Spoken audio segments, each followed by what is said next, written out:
السلام عليكم ورحمة الله وبركاته. عاملين ايه؟ وحشتوني. طبعا يعني انا عامله لكم الصبح وصفه، ودلوقتي بعمل لكم بالليل وصفه، فمدلعكم اخر دلع. وصفتنا النهارده بقى سهله وسريعه، وبجد يعني انا مستغربه انا ازاي كنت بشتري هنعمل مع بعض طاجن نوتيلا. تمام، فانا كنت مستغربه ان انا ازاي بشتري طاجن النوتيلا ده من بره ب45 جنيه، وفي محلات كمان بتوصل معاها ل50. تمام، وهو اصلا بالبساطة دي انا مستغربة جدا. هعمله بقى معاكم النهاردة في دقيقتين بس، ومش في الفرن. تمام، يعني في دقيقتين بس. فيعني حتى كمان يعني ولا مكلف، ولا متعب، ولا هياخد منك وقت، ولا الكلام ده كله. دقيقتين بس هيبقى معاكي احلى طاجن ايه نوتيلا. تعالوا بينا بقى ايه ندخل على المقادير.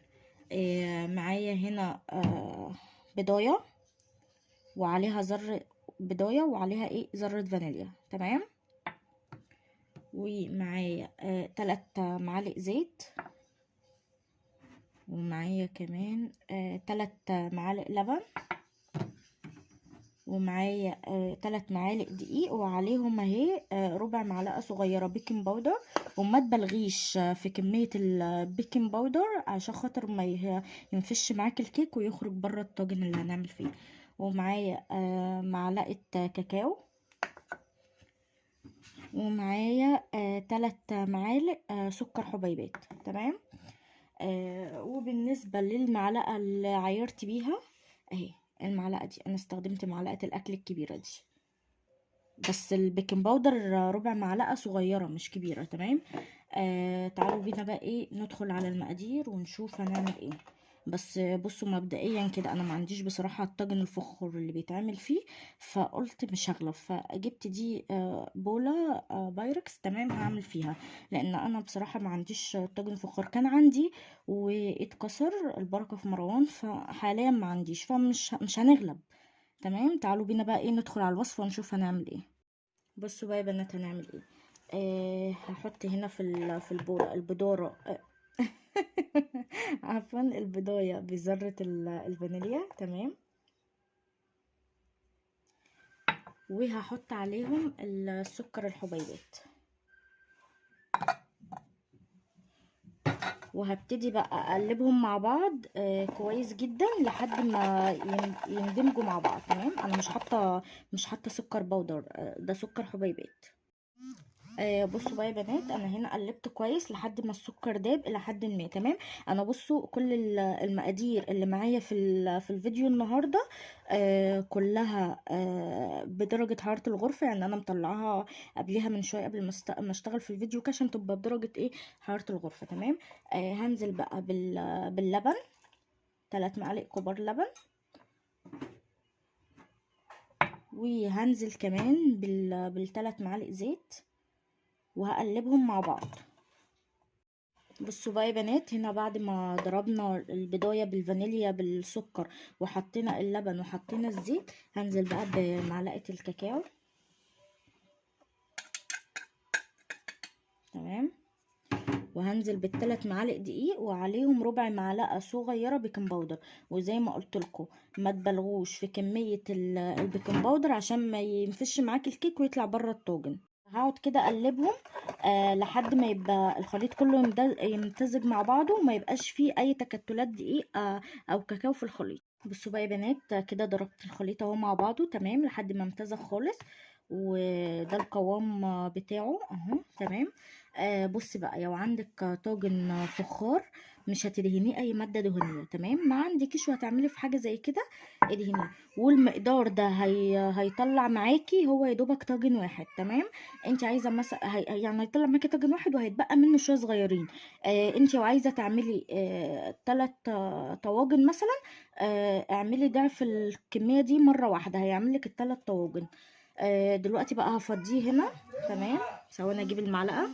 بصوا بقى يا بنات، هنفضي بقى زي ما قلت لكم الخليط هنا. تمام بقى يا بنات، دلوقتي احنا هنسويه في الميكروويف. تمام، فهظبطه على ايه، على دقيقتين بالظبط اهو. هو هيستوي ايه في دقيقتين. تمام،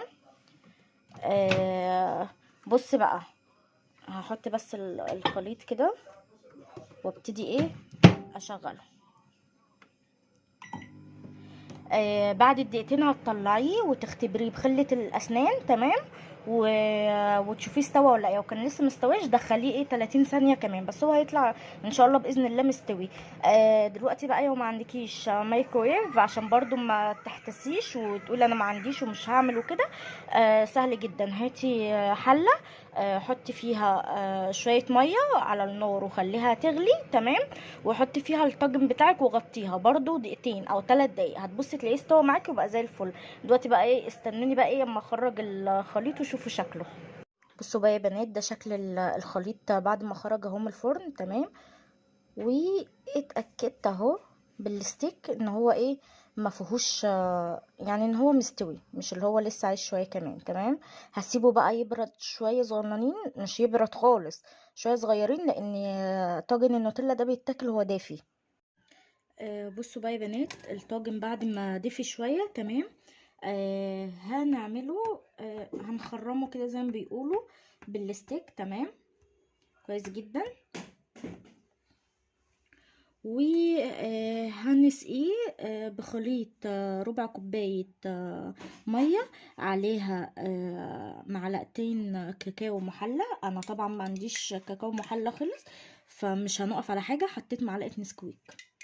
النسكويك برضو بيبقى مسكر وبيبقى حلو، تمام. وهنبتدي ان احنا نسقي بيها الكيك كده اهو.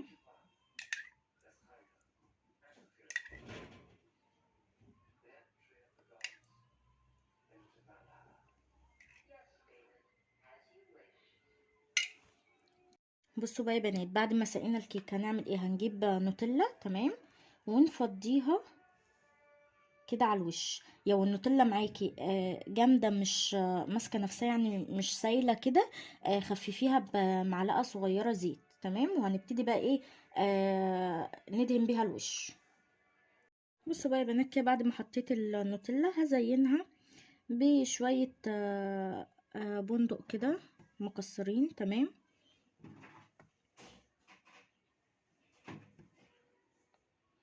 الشكل بقى اللي تحبوه، وحطوا التزيين اللي تحبوه.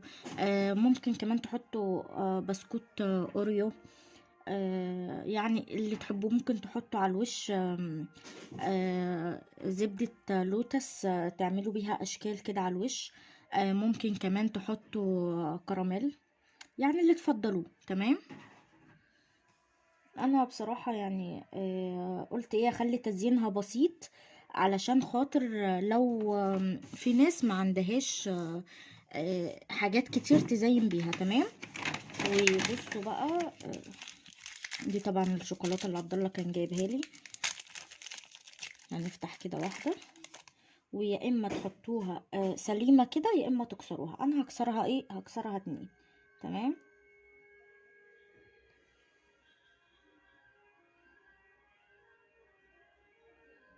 اهو بالطريقة دي كده اهو، تزيين بسيط وحلو ولذيذ. ويا رب بقى وصفة النهاردة تكون عجبتكم. ما تنسونيش في اللايك والشير والسبسكرايب والكومنت، وفعلوا الجرس عشان يوصلكوا كل جديد، عشان يوصلكوا اي اشعار لاي فيديو جديد انزله. هتوحشوني. باي باي.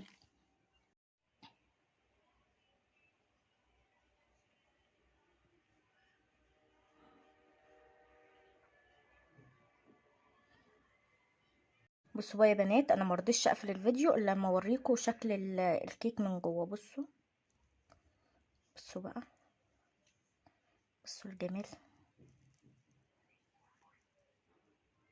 شايفين؟